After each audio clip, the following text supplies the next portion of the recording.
Mas vamos juntos aqui, olha só que interessante então. Então a construtora HMDI Empreendimentos solicitou um parecer seu, um parecer a respeito da incorporação, pois gostaria de uma análise dos seus serviços para o início de uma incorporação e um atendimento posterior à incorporação. Você que é advogado está nos assistindo, vamos juntos aqui, vamos refletir e vamos tentar fazer uma situação aqui, um cronograma didático, um cronograma didático para que o cliente fique contente, seja bem atendido e você também possa prestar um serviço de qualidade de forma segura. Quando eu falo de incorporação, você tem que dividir esse serviço, muita atenção. Você precisa dividir esse serviço em 4 fases. 4 fases. O professor foi contratado por uma incorporadora, por uma construtora, foi contratado por um empreendimento imobiliário, um loteador. Tem que dividir o trabalho em 4 fases. Jamais você vai fazer um contrato de prestação de serviço, um contrato de honorários advocatícios, assumindo tudo de forma completa. Isso não existe. Não existe, não é algo que eu te aconselho fazer, não é um trabalho feito com excelência, não funciona assim, tá? Nós estamos estudando a prática aqui. Uma assessoria para uma construtora, para uma incorporadora, deve ser feita e você tem que entender em qual fase você foi contratado. Se você foi contratado na primeira fase, você vai prestar o serviço de primeira fase, e aí, terminando esse serviço de primeira fase, você vai para o serviço de segunda fase, terceira fase, quarta fase. É assim que tem que ser, por etapas, por etapas. Não faça um contrato de honorários assumindo todo e qualquer tipo de serviço de uma construtora. Não é assim que ocorre a prestação de serviço na prática e é arriscado para todos, para você que é advogado e para a construtora. Não. 4 fases, 4 etapas. A incorporação nós vamos dividir na primeira fase. A primeira fase, de fato, é a compra do terreno. É a compra, é a cessão de direitos. Muitas construtoras não compram o terreno, não compram. Acabam fazendo uma parceria com o proprietário do terreno ou os proprietários. Algumas construtoras, algumas incorporadoras acabam fazendo um contrato onde elas vão adjudicar 1, 2, 3, 4, 5 unidades após o fim do empreendimento imobiliário, o fim da construção, o término. Então, algumas construtoras acabam construindo o empreendimento e fornecem algumas unidades para esse proprietário ou esses proprietários. É assim que funciona. Alguns empreendimentos, algumas incorporadoras preferem comprar de fato, mexer na matrícula. Então, é um negócio híbrido. Depende muito do mercado imobiliário, depende muito do fluxo de caixa da incorporadora, do objetivo, da estratégia da incorporadora, tá? Quando nós falamos aqui em incorporação, nós precisamos lembrar quem pode ser o incorporador, professor Júlio. O incorporador pode ser, sim, a pessoa física, claro, pode ser a pessoa física. Pode ser a pessoa jurídica, pode ser o corretor de imóveis, e eu não sou obrigado a ter crédito para ser incorporador. Outro detalhe importante que eu quero bater um papo com você o incorporador, muitas vezes ele é só incorporador. O incorporador, ele aprova o projeto, cuida do projeto, da sua devida aprovação e talvez cuide também da venda desse empreendimento imobiliário. Nós temos a figura do incorporador, que de fato é quem incorpora, quem faz o registro da incorporação, e temos a figura do construtor. O construtor constrói, o construtor tem esse objeto de negócio.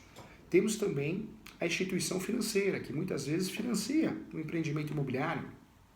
Financia o empreendimento imobiliário porque é o tipo de negócio dela. Por isso nós temos a possibilidade de ver muitos empreendimentos imobiliários que você, como advogado, como advogada, como parte, chega para conhecer e você vê uma placa. Incorporadora Casan, um exemplo, nomes hipotéticos.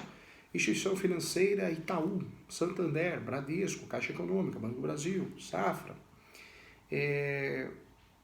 Isso é muito comum. Construtora JK. Então nós temos uma união de empresas para desenvolver o projeto. Então tem a construtora que vai construir, tem o incorporador que vai incorporar, registrar a incorporação e vender, e temos também a instituição financeira que vai financiar. Isso é muito comum no Brasil, essa união para o projeto, para desenvolver o projeto. No Brasil também é comum algumas incorporadoras gigantescas que são incorporadoras, mas também são construtoras. Então, ela mesma incorpora, ela mesma constrói. E em alguns casos, no Brasil, ela mesma financia. Nós temos algumas incorporadoras que também são, sim, consideradas instituições financeiras. Isso acontece muito, não só com incorporadora, com o segmento de direito imobiliário, mas também com o segmento de automóveis, né?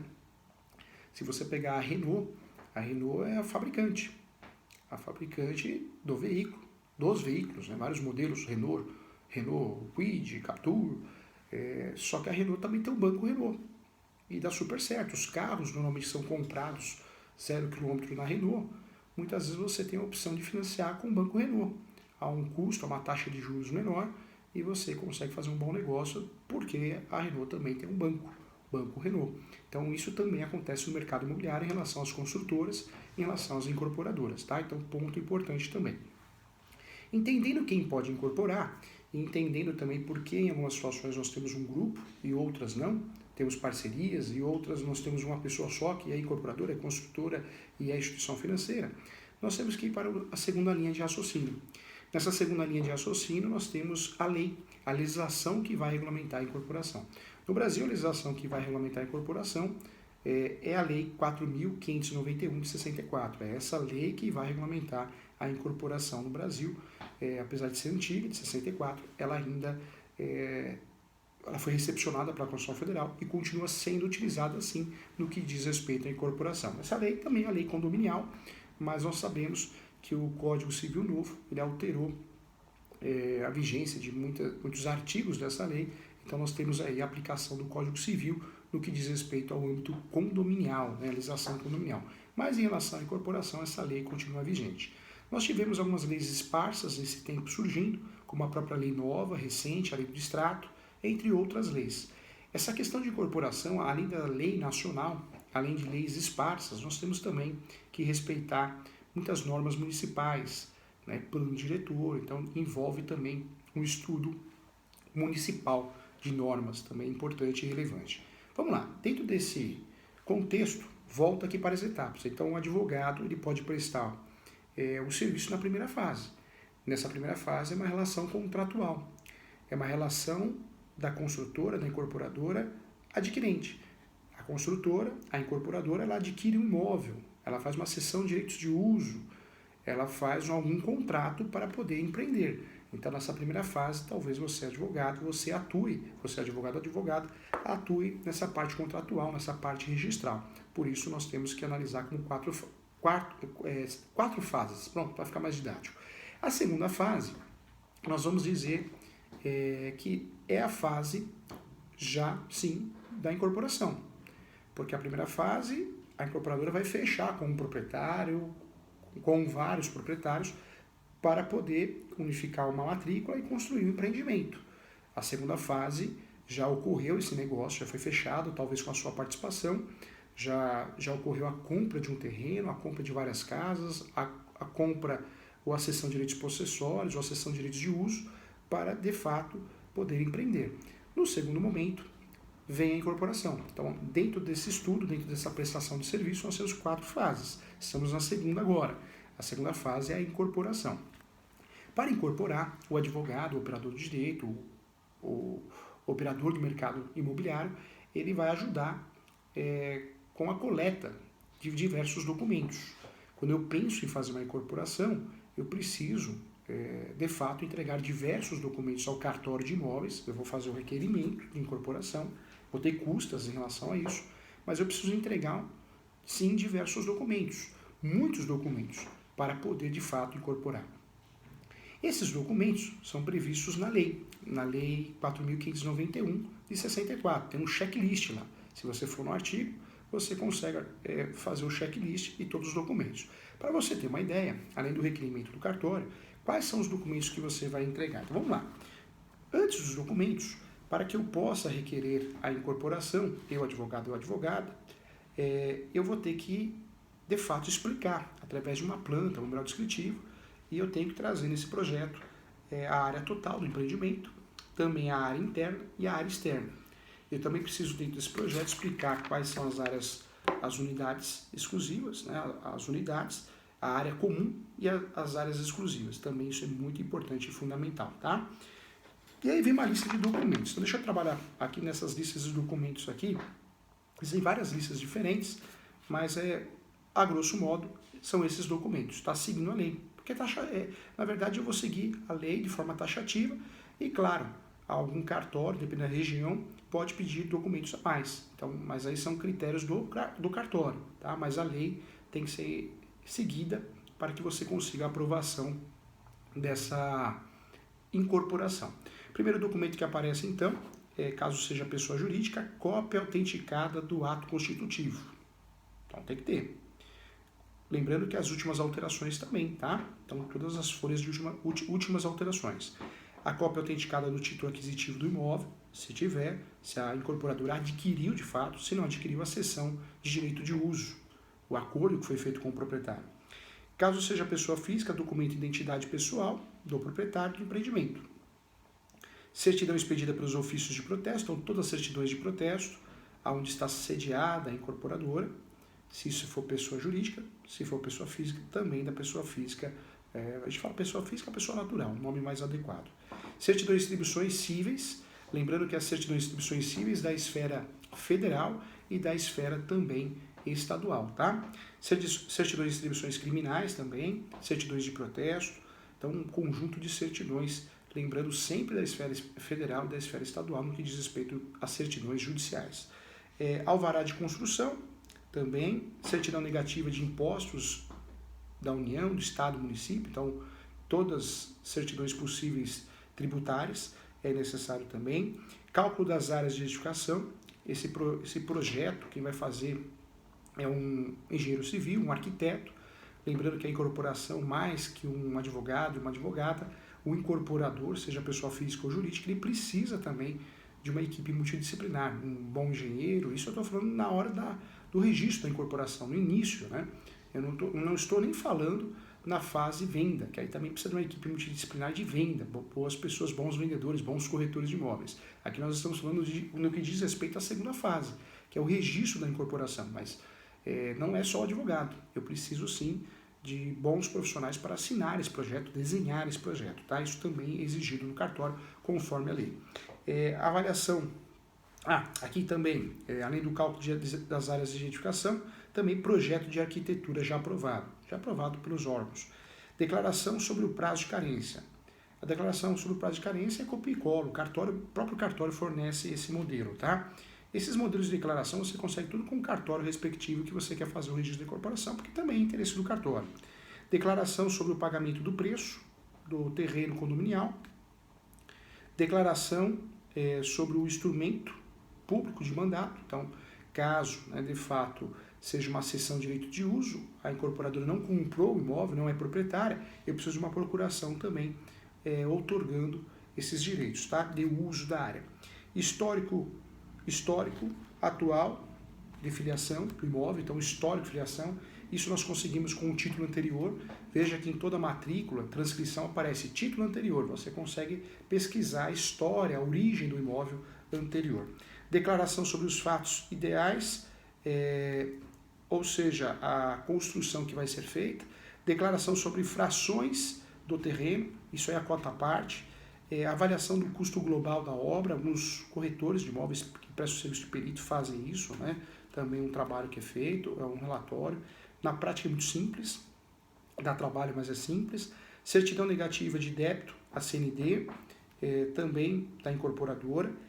Isso também é modelo, tá? Modelinho que eu vou falar agora também é um modelinho que muitas vezes é fornecido pelo cartório, você acha no Google também. Atestado de unidade financeira, expedido em nome da incorporadora. Quadro das frações ideais do terreno, das unidades autônomas, também feito pelo engenheiro, arquiteto. Declaração sobre o estacionamento coletivo, engenheiro, arquiteto. Minuta da futura convenção, isso também é só para cumprir tabela, essa minuta normalmente é um copia e cola, a construtora e incorporadora já tem, o advogado já tem. Memorial descritivo das especificações da obra, também engenheiro, arquiteto. Declarações também de comprovação de posse, quando tem a ver com posse, regularização de imóvel também. Então, de regra, nós temos esses documentos, esse material vai ficar à sua disposição também, não só com as perguntas, né? o questionário dos casos práticos que nós estamos estudando, que é esse material que está aparecendo para você, mas o professor vai mandar um material complementar também para te ajudar de todas as situações que nós analisamos de caso prático, tá bom? Então, muito importante. Professor, fui contratado nessa segunda fase. Tem que fazer algo diferente? Sempre trabalhar com um contrato de honorários escrito, aí, gente, sempre. E no objeto do contrato de prestação de serviço advocatício, sempre apontar o objeto. Se você está na primeira fase, na segunda fase, é muito importante isso, tá? Se você não consegue reconhecer a fase que você está, que não é o caso dos nossos alunos aqui da pós, né? Se o seu colega, vamos falar assim, se o seu colega não consegue reconhecer, então discrimina muito bem a fase que você está, oriento até fazer isso para você não ter dor de cabeça, tá? Então nessa segunda fase, o advogado, o operador de direito, ele vai cuidar sim do registro da incorporação, que vamos ser sinceros, não tem nada de ação judicial, nenhum trâmite contencioso, é mais burocrático, é mais documental, é mais administrativo e extrajudicial, é mais um trabalho de unir todos esses documentos que qualquer outra coisa e dar entrada no cartório de imóveis, né, competente para registrar a incorporação, tá bom? Então, ponto importante. Deixa eu falar algo importante aqui para você. Professor Júlio, por que é importante comprar de uma incorporação? Quando o advogado é consultado, advogada, é melhor comprar de um construtor, pequeno construtor, ou de uma incorporação. Quando você compra de uma incorporadora devidamente registrada, lembrando que a gente fala em incorporadora, parece que são empreendimentos enormes, né? Eu posso fazer uma incorporação de 2 casas. Então, eu posso ser incorporador com projetos, empreendimentos pequenos, tá? Então, não quer dizer que incorporador precisa ser bilionário, investimento bilionário, nada disso. Nós temos construtores que acabam virando incorporadores porque conhecem a lei, conhecem as vantagens. Quais são as vantagens de uma incorporação? Para o consumidor, se a incorporação falir, nós temos o patrimônio de afetação. Na verdade, o patrimônio não será atingido do empreendimento imobiliário. É uma proteção muito importante. Ainda para o consumidor, se acontecer da incorporadora falir, pode os consumidores, estou chamando de consumidores, mas os adquirentes, pode criar uma associação e terminar a obra. Então, existem várias vantagens para o adquirente. Quem vai comprar um imóvel na planta, certamente comprar de uma empresa, de uma incorporação, de uma construtora que tenha, de fato, uma incorporação devidamente registrada é muito melhor, é muito mais seguro, tá? Comprar de uma incorporação que tenha o registro da incorporação do que comprar de um construtor. Pode ser uma pequena incorporação, mas é muito mais seguro do que você comprar sem registro de incorporação.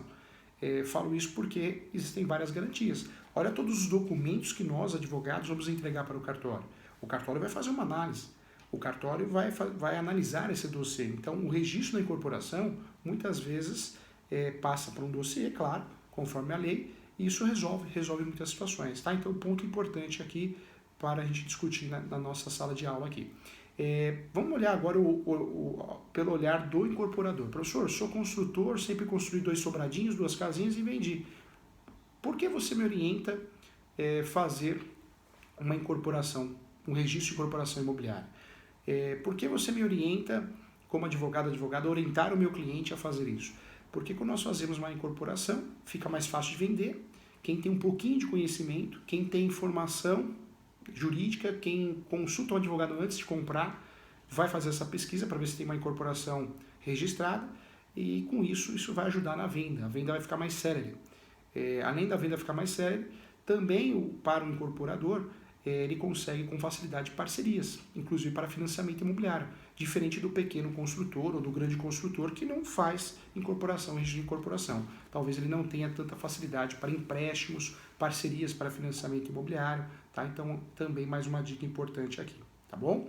Olha só, quando nós falamos de incorporação, então, nós temos várias vantagens para o incorporador e várias vantagens para o adquirente.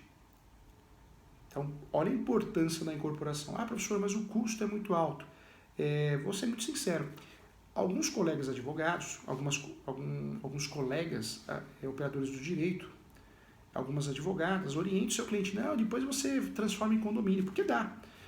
O condomínio ele pode nascer condomínio, conforme incorporação, ou ele pode se tornar condomínio. Mas, pensa comigo, um empreendimento imobiliário pronto, nós vamos ter uma mudança de valor de mercado, uma mudança de valor venal. O custo que você vai ter, o custo com uma orientação dessa que você vai gerar para o seu cliente é um custo absurdo. Porque se nós estamos falando hoje de registro de incorporação, daqui 3 anos, 4 anos, com o fim do empreendimento, o valor é 10 vezes mais. Por isso, a orientação, quando tem fluxo de caixa, claro, é de fato já iniciar com uma incorporação. Nem que no início, né, das primeiras vendas ali ainda não seja incorporação para levantar fluxo de caixa, mas com rapidez, celeridade, segurança jurídica, transformar o empreendimento numa incorporação. Registrar, conseguir o registro da incorporação. É fundamental, tá? Vamos lá, vamos para a terceira fase, então. A terceira fase que nós temos em relação a esse parecer aqui que nós fomos contratados é a fase de venda, né? Porque, pensa comigo, ó, primeira fase, eu, incorporador, estou comprando um terreno. Eu só posso incorporar em cima de um terreno. Eu preciso comprar ou fazer parceria com o proprietário. Segunda fase, vou registrar a incorporação. A terceira fase, já existe o empreendimento. Se não existe o empreendimento, existe o registro da incorporação. Eu registrando a incorporação, a lei já me permite vender. Então já começa o negócio, né? Já começa o negócio. Eu tenho a possibilidade com o registro da incorporação já de vender, já de correr atrás de parcerias para o financiamento imobiliário, correr atrás para um empréstimo, contratar o serviço de uma construtora ou fazer uma parceria. De fato, a terceira fase é a fase já de venda. Então, o advogado, a advogada, quando atua nessa terceira fase, ela atua dando um parecer jurídico em relação às vendas. É uma análise, uma segurança. O advogado e a advogada que atua, o escritório de advocacia que atua nessa terceira fase da incorporação, ele vai cuidar mais da fase contratual. Compra e venda, pagamento à vista. Lembra disso? Se eu estou vendendo o imóvel antes do habite, eu estou falando de promessa. Se eu estou vendendo o imóvel na planta, eu estou falando de promessa de compra e venda. Instrumento particular de promessa de compra e venda. A partir do momento que já tem o empreendimento, a partir do momento que já tenha a unidade pronta, o habite, aí eu já não falo mais de promessa de compra e venda, instrumento particular de promessa. Eu já vou partir para outro contrato, que é o compromisso de compra e venda. Ou compra e venda, pagamento à vista. Olha como nós já estamos mudando o contrato. O escritório de advocacia, o advogado, a advogada que atua nessa terceira fase, também vai auxiliar o seu cliente, a construtora, a incorporadora, a cuidar dos contratos. Também do contencioso. Né? O contencioso acontece muito quando não existe um distrato consensual. Nós sabemos que o distrato é um documento muito importante, de forma consensual a incorporadora, a construtora e o adquirente chegam a um consenso de rescindir. Né? Então, a construtora vai devolver um percentual, a incorporadora vai devolver um percentual para o comprador. Mas o que acontece na prática? Muitas vezes o comprador e a construtora, o incorporador, não chegam a um consenso. A construtora quer devolver 50%, quer devolver só 30% do que foi pago, e o consumidor, o adquirente, não aceita. Vai parar no judiciário, através de uma ação de rescisão de contrato. Hoje, apesar da lei de extrato, nós temos diversas legislações aí tratando sobre o assunto, jurisprudências diferentes também. No escritório de advocacia nosso, nós conseguimos 80% da devolução. 80% da devolução, e o próprio juiz, na sentença, ele informou que, na opinião dele, segundo os fundamentos, era para devolver 100%, mas em época de pandemia, de coronavírus, como para não onerar a construtora e incorporadora, ele sugere a devolução, ele ordena, né? Sugere não, ordena a devolução de 80%. Então, por mais que nós temos a lei do extrato, que pacificou a devolução de 70%, ou 70% não, na verdade, a retenção de 30%, de 50%, envolvendo a questão do patrimônio de afetação, devolve mais, se não tem, devolve menos. Hoje nós já temos diversas doutrinas, jurisprudências com valores diferentes, porque depende da situação concreta. E aí eu volto a falar, a jurisprudência ela muda texto de lei. Você vê uma lei fresca, nova, a lei do extrato, mas já perdendo sua aplicabilidade, porque nós temos várias situações que não aplicam o percentual da lei do extrato. Então, o advogado, o escritório de advocacia que vai atuar para uma incorporadora, numa terceira fase, ele vai cuidar da relação contratual de venda, vai cuidar da relação contenciosa de ações, de vício redibitório, evicção, rescisão de contrato, fazendo as defesas, as contestações, os devidos acordos. É o que torna muito interessante, né, de uma certa forma, essa terceira fase, porque o advogado ele tem uma atuação híbrida, contratual e também, muitas vezes, na esfera judicial contenciosa. Tá? A quarta fase é o pós-atendimento. O pós-atendimento acontece também com o distrato, também com a regularização de parte desse empreendimento que não está regular, também com a atualização de uma convenção. Lembrando que a convenção, a minuta da convenção, tem que ser juntada lá no começo, lá na segunda fase. para que a incorporadora seja de fato, para que a incorporadora consiga o registro da incorporação. Mas essa convenção é fraquinha, é um modelo copia e cola. Então nós precisamos alterar, é nessa quarta fase que nós fazemos uma alteração, uma atualização dessa convenção, a criação de um regimento interno também. Então também é importante bater um papo sobre isso, porque faz a diferença, tá? Então olha só, então dentro desse caso prático, é muito legal a nossa pós-graduação, porque a nossa pós-graduação ela tem um estudo prático, né? Um estudo que faz toda a diferença. Você ficar estudando conceitos de posse, lá da graduação, direito das coisas, não dá mais, ninguém tem mais paciência para isso, né? Então nós precisamos focar na prática, em casos práticos para poder aprender e dar a resposta correta para o nosso cliente e não errar. O que nós queremos na nossa pós-graduação é que o advogado, a advogada não erre, que o operador do direito, o corretor de imóveis, o cartorário, dê orientações corretas ao seu cliente, dê orientações satisfatórias ao seu cliente, tá? Então aqui nesse caso aqui, conhecendo agora sim o empreendimento imobiliário, vale a pena lembrar que nesse caso o parecer seu é esse, né? Então, olha a pergunta de novo aqui, ó. HMDI Empreendimento solicita seus serviços para iniciar a incorporação. Gostaria de um parecer jurídico seu para a parte contratual, para o início das vendas e pós-atendimento de futuras existências. O parecer deve ser escrito e fundamentado. Então, você vai fazer o que nesse parecer? Com o seu jeito de escrever, por escrito.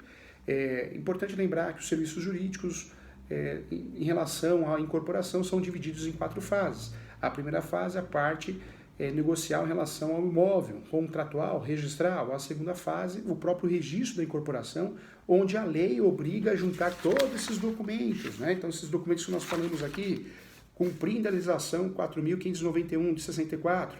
A terceira fase já seria a fase da pós-venda, explicando quais são os contratos adequados. Cuidado, compromisso e promessa. Você já sabe que a compra e venda de imóvel na planta é promessa. Depois do habite, compromisso. Ou compra e venda porque é pagamento à vista. Lembrando que pagamento à vista, pagou em até 30 dias é pagamento à vista. E aí, depois, na quarta fase, explica nesse parecer que seria aí a retificação de algumas pendências registrais, atualização da convenção, né, atualização de um regimento, criação, elaboração de regimento interno. Olha como faz a diferença, tá? Você conhecer o assunto. Esse seria o seu parecer, 2, 3 folhas, e de fato você estaria ali concluindo o seu serviço com excelência, com qualidade e também, de certa forma, entregando. Legal, né, gente? Então, bacana. Oficina de prática, estudo de casos práticos em direito imobiliário é muito bacana, faz a diferença, fico muito feliz. Eu espero você, então, no nosso próximo bloco da nossa pós-graduação. Um beijão, estou te esperando aqui, tá? Que legal.